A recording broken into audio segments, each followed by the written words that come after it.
Olá, bem-vindo! Essa live aqui é para a gente conversar sobre a cor no ambiente. Nós, da comunidade criativa Marhub, acabamos de lançar, tem 2 dias, o nosso curso chamado A Cor no Ambiente, que fala sobre a cor no seu aspecto da psicologia, do seu significado e do impacto da cor no ambiente, sendo ele residencial ou comercial. E aí, com as inscrições, os alunos começando a fazer o nosso curso, vieram várias e várias dúvidas. A gente recebeu várias perguntas e decidiu juntar nessa live algumas delas para responder para vocês. Então, se você tiver alguma pergunta, escreve aqui embaixo, já manda que a gente vai fazer essa troca aqui ao vivo. Para quem não sabe, meu nome é Marcela Lana, eu sou fundadora da Marhub, que é uma comunidade criativa em que a gente tem vários conteúdos sobre arte, sobre criatividade e sobre empreendedorismo. Nosso objetivo aqui é fazer você, criativo, artista, a viver da sua paixão. E a gente começou com um curso de cor, porque independente de qual criativo você seja, em qual área você trabalha, se é a moda, se é a ilustração, se é a fotografia, a cor vai ser uma questão e um elemento que você vai ter que trabalhar.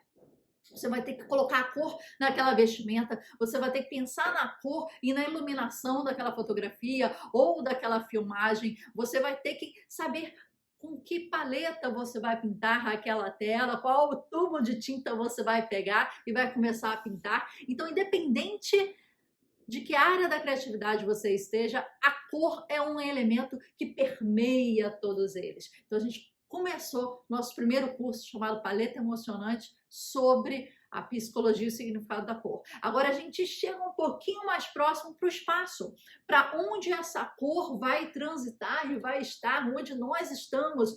E, na verdade, a área em que a cor é mais incidente e tem mais impacto na gente. Se a gente fala sobre a cor no objeto, sobre o marketing, a logomarca, né, são coisas pequenas, mas na arquitetura a gente tem um campo visual cromático muito grande. A gente tem o teto, o chão, a cortina, o sofá, as paredes, quer dizer, coisas grandes, com dimensões grandes, que realmente aí vão ter um impacto no seu dia a dia, nos seus resultados e principalmente no seu bem-estar. Por isso que é importante você aprender o impacto da cor no ambiente. Você, como profissional, ou como uma pessoa que quer mudar o ambiente onde você está, quer mudar a decoração, o design de interior, as cores, você precisa pelo menos de um entendimento básico sobre isso.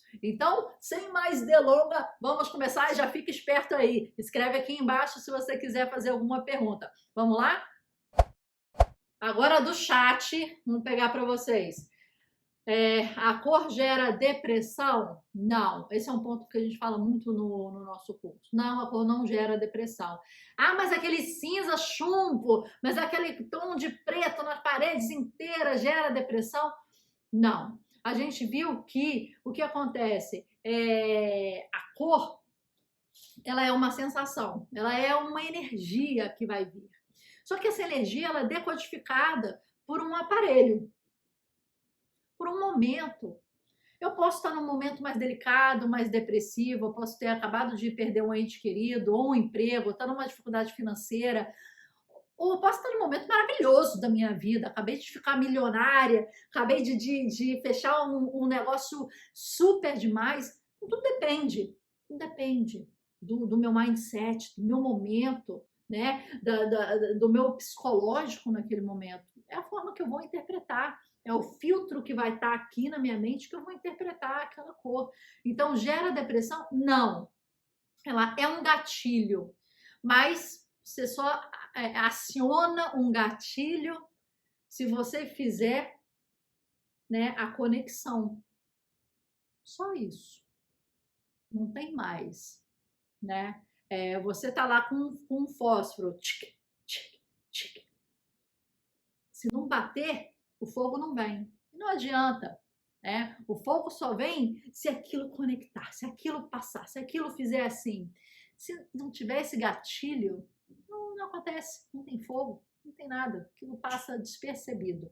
Então, é aquela coisa que a cor gera, a cor cria, a cor deprime. Ela pode ser um gatilho a depender do seu mindset, a depender do seu psicológico, a depender, né, do seu temperamento, a depender de muita coisa. E pode ser um gatilho para quem sabe, talvez, nas perfeitas conjunturas ali de contexto, acontecer alguma coisa. Mas depende de muito mais coisa do que isso, e ele é só uma faísca inicial. Então, não gera depressão. Pode ser uma faísca ou um gatilho para algo nesse sentido, se várias outras coisas estiverem trabalhando juntas ali, mas sozinho, não, né? É um contexto, a cor é energia, a cor é sensação, a cor é contexto, depende de muita coisa, né? E a peça principal é o observador, é você, é o que está aqui, mas principalmente e essencialmente o que está aqui, naquele momento, que a gente sabe que a gente muda também. A gente sabe que a gente está naquela casa por 2, 20, 30, às vezes tem gente que está a vida inteira numa casa só e mudou 1, 2 vezes, né? Alguns cômodos. Então a gente sabe que a gente muda durante a nossa vida também. Tudo depende. Eu não gosto de responder depende, porque eu acho que é uma resposta meio. Depende, é tudo, né? Tudo aleatório. Mas realmente existem várias coisas para essa conjuntura, assim, e como é muito contextual, realmente depende. E outra coisa que a gente vê é que a diversidade cromática ela traz um equilíbrio e traz uma harmonia. Então, às vezes, você está se sentindo meio assim, não motivado, mas não é porque tem cores escuras, fortes, né? Mais assim, mas é porque há uma coisa monocromática. Tá tudo pastel. Tudo pastel. Tá tudo branco. E não é porque é branco, ou não é porque é pastel em si, é porque tá tudo monocromático. Não tem aquela paleta de cor, não tem uma proporção cromática que está ajustada, que está harmônica, que está trabalhando a cor principal, a cor de acentuação, a cor de silêncio. Não está trabalhando isso. Ela está boring, ela está chata. Então você começa a ficar com aquela sensação, né? Cara, tá tudo muito chato, tá tudo muito pálido, tá tudo muito. Mas às vezes é porque tem uma só cor, não tem, né, uma modulação de sensações. Aí. Próxima pergunta. Como escolher uma cor para um ambiente que muita gente usa e como agradar a maior parte das pessoas? É difícil isso, por isso quando a gente faz essas perguntas para quem e o que, a gente tem que entender quem é que vai ficar ali e o que vai fazer. Então pode ser um monte de gente fazendo um monte de coisa, né? E aí, como a gente trabalha isso? Primeiro, não tendo cores muito saturadas, tendo tons mais neutros ou até mais pastéis. E o que são tons pastéis? A gente costuma imaginar, é um tom que eu coloco um monte de branco dentro dele. Não. O tom pastel é um tom que você coloca cinza dentro dele. Então, um tom saturado mais uma tonalidade de cinza dá um tom pastel, um cinza mais claro, né? Dá um tom pastel. Então, esse é um tom pastel. Então, saia dos saturados, bota tons neutros ou tons pastéis, que são tons que têm na sua matiz é a cor, a adição de cinza um pouco mais claro. Então, isso pode ajudar. Outra coisa, coloca as cores mais fortes, mais chamativas nos objetos transitórios. O que são os objetos transitórios aí? A gente está falando, você pode colocar uma cor num vaso de planta, numa folhagem, e aí depois, sei lá, passou um ano, 6 meses, a planta morreu, quer mudar de planta, quer colocar a planta em outro lugar na varanda. Então, são objetos transitórios ali em que a gente consegue trabalhar melhor com a cor. Então, aquilo pode mudar. Outra coisa, você fazer uma iluminação modular, né? A gente tem uma live com o Hugo Nietzsche, que é da NTZ Iluminação, que é um escritório específico e muito conceituado de Lighting Design, e está aqui na parte extra do curso e está também no nosso YouTube de forma gratuita, em que ele fala de iluminação de obras de arte. Esse é o nosso tema. Mas na live ele explica, na verdade, como que a luz pode ser utilizada dentro do espaço, né? Qual a distância, qual é o ângulo, qual a incidência, como é que a gente trata aquele ambiente, né? A partir das suas cores, como é que a gente trabalha com as cores ali. Então, tem uma parte interessante que ele mostra em diversos reels nas redes sociais dele, como a partir da cor e do switch, né, da luz, ele muda o ambiente com temperaturas de cores, né, e com iluminações em certos lugares. A iluminação, ela descortina e desvenda certas coisas e ela esconde outras. Então, a partir da iluminação, você pode mudar ali o feeling, o sentimento daquele local, e você pode induzir aquilo para outros tipos de ação, né? Para uma ação, ó, aqui eu preciso foco, preciso trabalhar, a luz está mais em cima, depois eu vou ver uma televisão, então muda o ambiente, e depois eu vou chamar os amigos, tomar um drink, aí vem uma luz colorida de fundo, né? Uma luz não direta, uma luz indireta, e aí vai mudar. Aqui eu tô com uma softbox aqui de frente, tem 4 spots aqui desse lado, e desse lado aqui eu tô com uma luz rosa em cima de mim. Então, não sei se vocês conseguem observar isso, mas através da luz de cor e uma luz branca, a gente pode modular isso. Então, com várias pessoas e várias ações, tons pastéis, objetos de cores transitórias que você vai poder mudar com o tempo, cores não saturadas, cores neutras e iluminação modular, que com um tuk, você consegue mudar aquele ambiente para diversas pessoas, para diversas finalidades, né? E essa live vale a pena você assistir, hein? Hugo Nietzsche, iluminação de obras de arte, anota aí. Existe uma cor ideal para cada ambiente? Não, não existe. Você pode colocar qualquer cor em qualquer ambiente. Depende da quantidade dela e de como ela é aplicada, além do objetivo daquele ambiente, do que você quer passar. Então, não existe cor ideal. A gente pode falar que, vamos supor, a cor amarela, ela, no nosso curso a gente fala um pouco melhor, ela é muito boa se você quiser memorizar alguma coisa. Então, um estudo para um concurso, por exemplo, que pelo volume de coisas você tem que memorizar, essa cor amarela, ela propicia a memorização de certas coisas. Então, de repente, você pode pensar, cara, se eu utilizar isso para uma biblioteca, por exemplo, né, em algum local da biblioteca, isso pode ajudar. Sim, uma sala de ensaios de teatro, por exemplo, em que você tem que estar ali com o texto memorizado, às vezes você está memorizando ali um negócio na hora,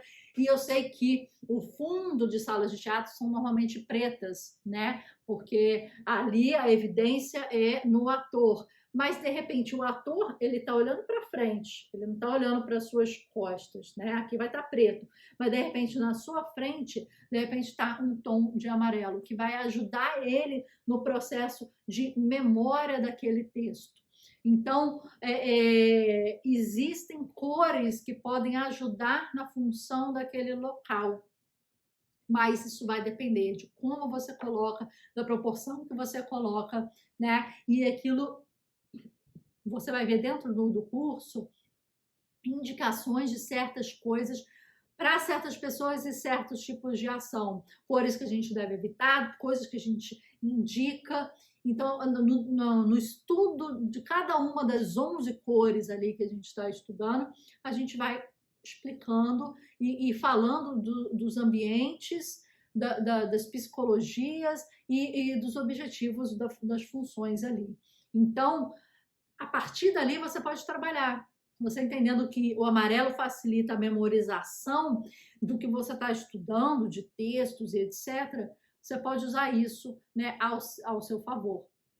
mas não é uma regra, né? É uma coisa que vai te facilitar. Esse curso te ajuda a isso, a abrir sua mente e te facilitar para criar esses ambientes mais empáticos, mais afetivos, que entenda quem está ali dentro e ajuda, como a gente falou no início, que aquele dia a dia ali dentro seja mais fácil, que o resultado venha de forma mais potente, né? E que o bem-estar ali seja uma coisa mais nítida naqueles sentimentos daquela pessoa, né? Porque a cor ela vem assim, né? Para ajudar a equilibrar aquele psique e aquele objetivo que está ali. Próxima. As cores aumentam ou diminuem o ambiente? Objetivamente, não. Aquela metragem continua o mesmo. São 9 metros quadrados, são 9 metros quadrados, acabou. Né? O sofá que cabia ali antes de ter uma cor ou não é o mesmo sofá que vai caber depois. Você não vai conseguir colocar mais um módulo. Objetivamente é isso, não, mas na percepção, é claro que a gente tem coisas que a gente pode ter. A gente tem vidro, a gente tem espelho e a gente tem locais modulares em que você puxa daqui, aumenta dali. Então, um local que era, sei lá, uma sala vira um quarto que não sei o quê, e a percepção que você tem dali começa a ser, poxa, posso fazer tanta coisa aqui dentro, né? Então, parece maior do que eu estava achando, né, nessa metragem. Então, a cor também tem disso. Objetivamente, não. Mas em percepção, ela pode trazer. O que a gente costuma falar, trabalha com um piso mais escuro, as paredes em tons médios e o teto um tom mais leve. Isso é o que a gente normalmente coloca aqui. A gente viu numa parte do curso, por exemplo, em que a gente faz um paralelo muito forte com as nossas primeiras referências cromáticas, né? E vamos trazer aqui um exemplo. O azul, a nossa primeira referência cromática do azul é o céu. É como a gente, na nossa ancestralidade, vamos lembrar assim, o homem da caverna, né? A gente lembra do céu. Então, quando a gente tem um azul, inconscientemente a gente já está assim, o céu estrelado, o céu escuro, o céu claro, né? Mas a gente traz também as qualidades, né? Ou as características, vamos dizer assim, do céu para o nosso sentimento do azul, né? E o céu, ele é o quê? Ele é vasto, ele é amplo, a gente pouco conhece, né? Tem muita coisa ali. Nossa, será que a gente é um pinguim de coisa aqui? Tem uma galáxia imensa e tal. Então, tem isso no azul. E isso é trazido, né, pra gente. Então, a percepção do azul está aí. De repente, se é um ambiente muito pequeno, a gente está falando de uma kitnet, por exemplo, né? Então, está bem encerrado esse ambiente que a gente quer aumentar, por exemplo. Se a gente trouxer um tom de azul mais claro, leve, um tom leve para esse teto, a nossa referência, ou até essa parede, a nossa referência vai ser o céu. E o céu, como característica, ele é amplo, ele é vasto, ele é grande. A gente pouco conhece, né, o que tem ali. Então, essa referência é muito importante, né, para trazer. Então, a percepção ali pode ser de uma amplitude. E aí sim, a cor vem para ajudar, além dos outros elementos de espelho, de vidro, de modelagem, né? E outras coisas. Outra coisa muito importante para você ter essa percepção de aumento e diminuição do ambiente é trabalhar nos contrastes. Então, não é que um local pequeno tenha que ser mais tom pastel ou neutro. Não, você pode colocar o tom que você quiser na saturação, no brilho, né, na iluminação que você quiser. Depende do seu objetivo, depende para quê, depende de quem está lá dentro, depende de como você trabalha aquilo, né, na sua paleta. Então, e você trabalhar com contrastes, você consegue trabalhar melhor isso. E outra coisa também é guiar o olhar através da evidência de certos elementos. Então, aquele espaço já é pequeno, já é encerrado, mas se você criar focos de atenção, de silêncio, de pausa e etc. naquele ambiente, aquilo sim vai ser muito interessante. Então não existe isso, local pequeno, não vou colocar um tom muito saturado. Você vai fazer o que você quiser. Agora você vai entender o que você está fazendo e por que você está fazendo. Esse é o ponto. A grande dica é, de repente, você usar um azul no ambiente pequeno ajuda, porque a gente entende o que é o azul e o que o azul traz inconscientemente para a gente. Esse é o estudo que a gente faz, né, dentro do curso. Né? Então, esses elementos que melhoram essa percepção, as cores que melhoram essa percepção, os contrastes dessas cores, né? E você saber guiar, que a gente falou na outra pergunta, guiar o olhar para você fazer com que o movimento dessa pessoa ali dentro seja um movimento otimizado no olhar e nos passos. Então, a partir disso, você consegue aumentar, diminuir o espaço na sua percepção.